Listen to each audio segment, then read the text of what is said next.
So today in this class we'll know about Tughlaq dynasty. They ruled from 1320 to 1399. So Tughlaq dynasty was founded by Ghiyazuddin Tughlaq. He was an efficient and able ruler, and he maintained peace and order in the Delhi by implementing the various policies. He also strengthened strengthened the borders to prevent the Mongolian invasion. And he also built irrigational canals for the benefit of the farmers and also lowered the taxes for the peasants. He built the Tughlaqabad fort near Delhi, and he extended his empire up to Madurai and maintained law and order. So Ghiyazuddin was followed by Muhammad bin Tughlaq. Muhammad bin Tughlaq, as you all know, he is the most famous ruler of the dynasty, Tughlaq dynasty. Actually, he is a scholar of Persian and Arabic language and also expert in mathematics, physics, medicine, astronomy, etc. Okay, and he is also known in the Indian history as a confused genius because he is a man who thought ahead of the times. That means his plans and intentions were so good but carried out thoughtlessly in a hurry, and which resulted in the failure. Okay, to understand this, let us know about his three major projects started by him. Let us know about his first reform, that is shifting his capital. In 1329, Muhammad bin Tughlaq decided to shift his capital from Delhi to Devagiri, that is in the Deccan, which is later on named as a Daulatabad. The reason behind shifting his capital from to Delhi to Devagiri is for two reasons. That is to protect the capital from the invasion and also to shift the capital to the center of his province. So he ordered the entire population of the Delhi to shift to Daulatabad, and he built the road from Delhi to Daulatabad. Food and shelter was also provided, but the hot summer and the long distance of the 1500 caused a lot of misery to the people, and also it became impossible for him to control the North Indian invasion. That means that he couldn't control the invasion of the Mongolians who were invading to India. So he realized this mistake, and within 5 months he again told the people of capital to shift back to Delhi. So this caused heavy loss and a great hardship to the people, and also it resulted in the death of thousands of people. Okay, so Sultan later on he lost control over the Deccan after shifting back to Delhi. Muhammad bin Tughlaq's second plan was issue of a token currency. The Sultan's foolishness, along with his liberal contribution, has resulted in the drain of the treasury. Okay, so in order to regain back, that means in order to get the money, so in order to improve the situation, he issued a token currency. That is, a coin of copper was stamped with the value equal to the silver and circulated. But the Sultan failed to issue, that means to check the right to mint. That means he did not restrict the issue of minting the coins. So everybody started minting the coins of their own. As a result, gold and silver coins disappeared, and the circulation of the copper coins came into picture. Okay, so even the forged coins were also in use. So the value of the currency slowly declined and led to a lot of bronze currency were in circulation. Okay, so even the trade also suffered during this time. That is, the foreign traders, they refused to accept these coins, and people began to pay their taxes with this new currency. So finally what happened? The king, that is Muhammad bin Tughlaq, decided this thing, and he decided to withdraw the currency and asked the people to exchange this copper currency in exchange with the gold and the silver one. So now his treasury was full of this copper currency, and this had caused a lot of loss to the treasury. Great plans of conquest to expand his empire.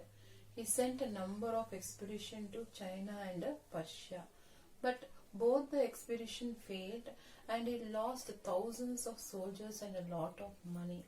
And it is said that in 1328 the Mongolians conducted a number of raids and reached the Delhi.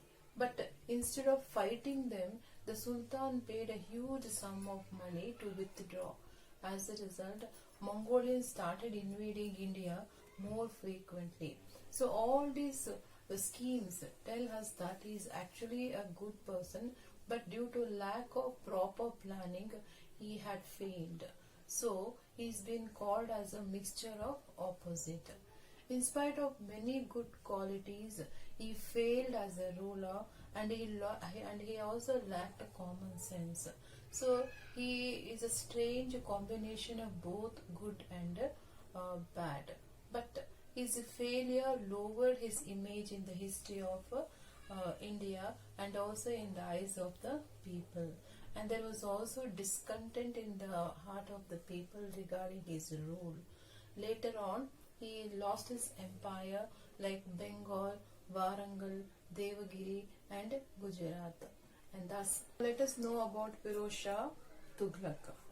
Since Muhammad bin Tughlaq had no sons, so the throne was offered to his cousin Firoz Shah Tughlaq.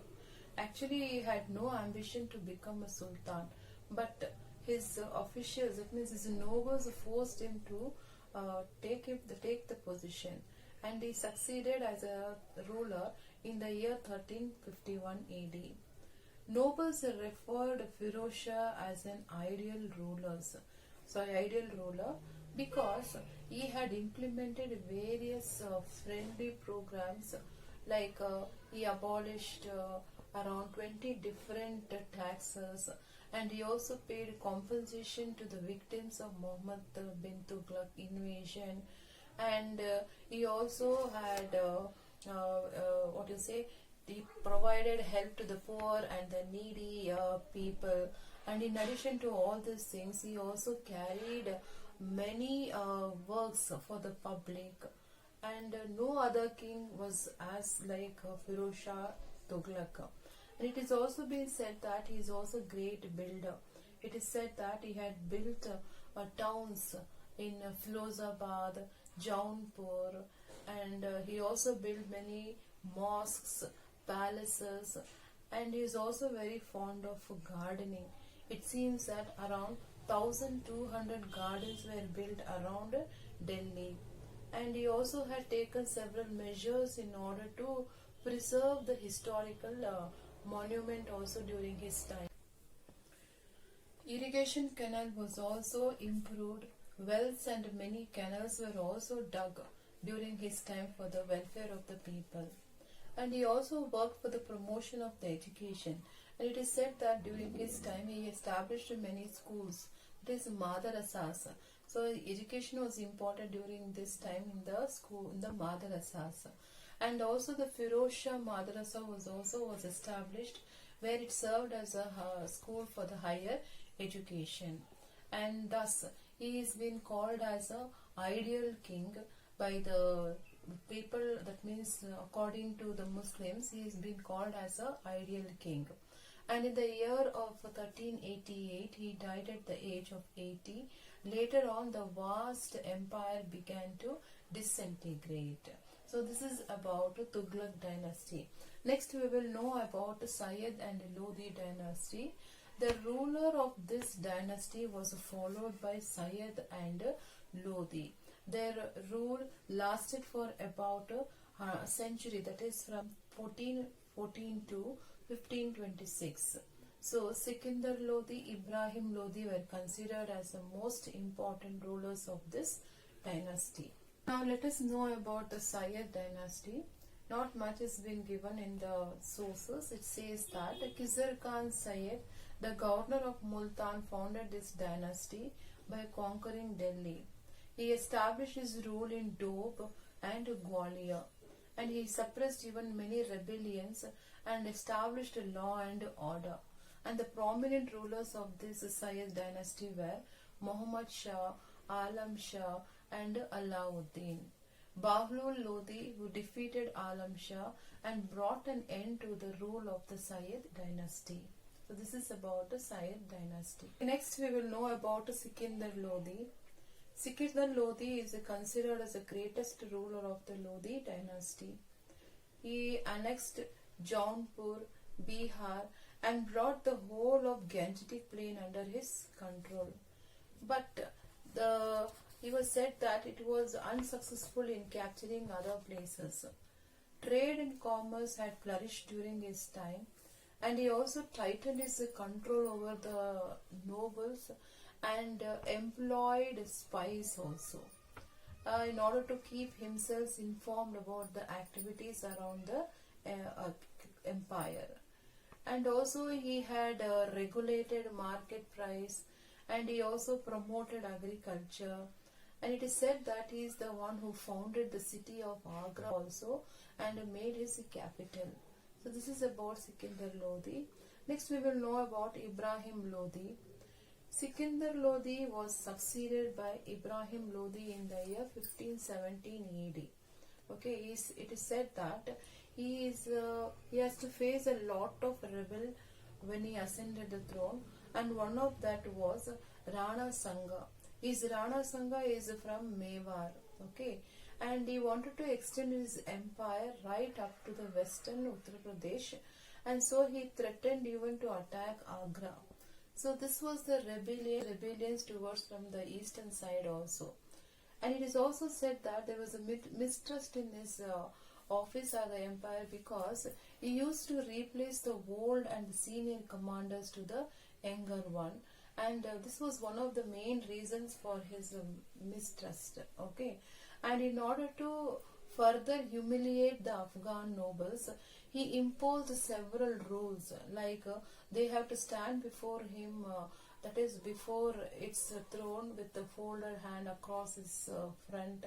So all such strict regulations had made him to lose his favor. His uncle and Daulat Khan, the governor of Punjab, then invited Babur, the king of Kabul, to invade India. Babur, who had himself been driven out of his homeland in Samarkand, gladly accepted this opportunity, and thus a fateful battle, that is first battle of Panipat, was fought in 1526 between Babur and Ibrahim Lodi, and the result, Babur defeated Ibrahim Lodi and killed him. With his death, the Lodi dynasty came to an end, and this also marked the end of the Delhi Sultan.